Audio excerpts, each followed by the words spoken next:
Is your to-do list getting even longer and longer, or do you always feel like you're being pulled in just way too many directions? Could be that you're burning out, but there are ways to deal with it and your advantage, just as Jerry Maguire did in that classic movie.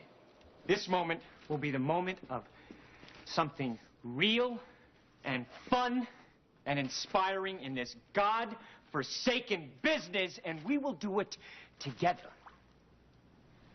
Who's coming with me? Who's coming with me besides Flipper here?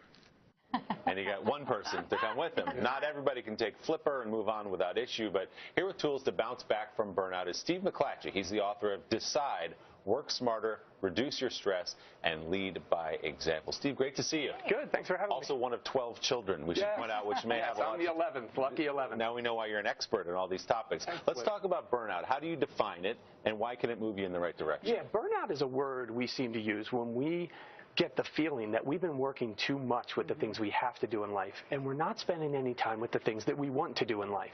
And now when I say I have to, my definition of a have to is if you don't do the task or activity, it would find you. It would eventually be brought to your attention, like paying the bills. If you didn't, you don't have to pay your bills, but if you didn't, it would find you.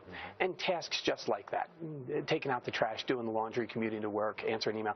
Too much time with those things, right, creates the feeling that we seem to call burnout. Then we have the want-tos in life.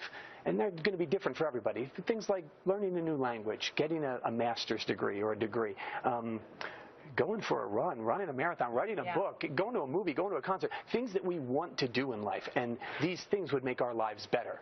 And too much time with those things that we have to do and not time with the things that we want to do creates that feeling that we seem to call burnout. So how do we strike a good work-life balance, or a balance where we are not only handling the things that we need to handle in our real lives, but then also be able to dare to dream a little bit as well and conquer the things that are on our bucket list? Yeah, and that's it. It's the bucket list. It's dare to dream. It's when you've been working so hard and you say to yourself, I just don't feel like anything's getting any better. It's been years since I feel like things have moved. And this can inspire some great feelings in us. I mean, you don't think burnout has benefits to it, but when you think about what it's inspired in us, right, it's your body and your mind's way of saying, it's time for you to go. It's time for you to learn something new, acquire a new skill, gain a new experience, set a goal and achieve it. It's time for progress, for movement, for advancement in your life. It's time for momentum.